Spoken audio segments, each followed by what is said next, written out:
first. All right, Kelly Hunt, break it down for us. What can people expect this evening as they're going out enjoying the weekend? So it's very warm. It was warm today, but we also are seeing a little bit of storm activity taking place in the western part of our viewing area. You can see southeast New Mexico is definitely getting hit with that storm activity, as well as Pecos, Van Horn, Fort Stockton, Marfa. Again, the western part of our viewing area, we are seeing a little bit of pop-up storms and showers. But taking a closer look, especially south of I-10 and south of I-20, you can see Balmorhea is getting a whole lot of storm activity taking place now. Earlier, they were put in a flood advisory. That's not in place anymore. But taking a look at our high temperatures for today, well, it was in the mid to upper 90s in Midland and Odessa, 98, Wink, 99, Pecos, 100. So it definitely was a very, very warm day. Now, temps aren't in the mid to upper 90s. They're not even in the hundreds.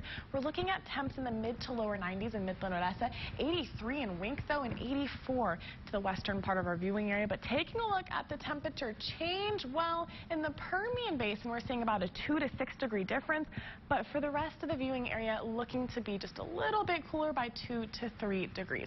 But seeing exactly how low it's going to get overnight into tomorrow morning, well, it's only going to get into the mid to upper 70s. So it's definitely going to be a very warm morning. 77 in Midland, Odessa, 78 in Big Spring, and then by lunch, well, it's going to be in the mid to upper 90s. So definitely a very warm day. But switching gears, seeing if we're going to get any more rain activity in the forecast. Doesn't look like we are. Overnight into tomorrow morning, most of the rain will leave the viewing area, but we will be waking up to some cloud coverage, and then later on in the day, around 2 to 3 p.m., that's when more pop-up storms and showers will take place.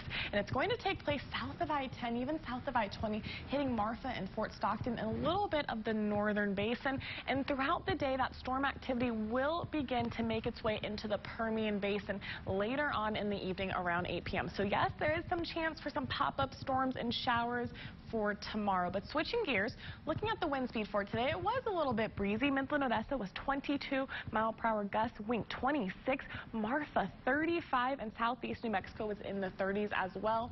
We're not looking at wind gusts in the 20s. We're looking at wind speed right now between 9 miles an hour and 12 miles per hour in the Permian Basin, and even south of I-10. It really does vary between 3 miles per hour, but along I-10, 14 miles per hour. And overnight into tomorrow morning, well, the Permian Basin wind speed will actually increase into the mid to lower teens, and then the rest of the viewing area will be in the single digits.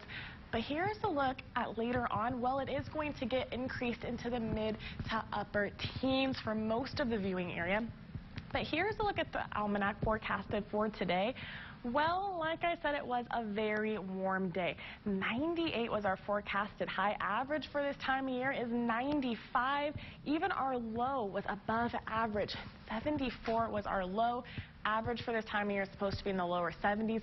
Taking a look at the rest of the viewing area, well, our forecasted high for tomorrow will be in the mid to lower 90s, except for the central basin, mid to upper 90s. Midland, Odessa, 98 forecasted for tomorrow. Pecos, 98 as well. Fort Stockton, 93.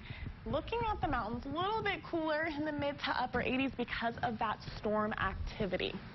Here's a look at the 7-day forecast. Now, it is going to be another warm week, unfortunately. 98 tomorrow, 99 by Monday. Now, Kelly. here comes the hundreds. Tuesday, Wednesday, Thursday, Friday, and yes, even Saturday. Not just in the hundreds, but above 100. 101, 103, and then our lovely friends next Saturday, 105. Now, again, these are forecasted highs. They actually could be higher, and we could actually be seeing some record-breaking, if not record-tying highs this next couple of days. That is an insane forecast. Yeah. Not what I'd like. But so be happy that tomorrow's 98 and Monday's 99 because hundreds. We'll be happy that even with these upper 90s we dealt with all week, that's nice compared to what we're going to be dealing with.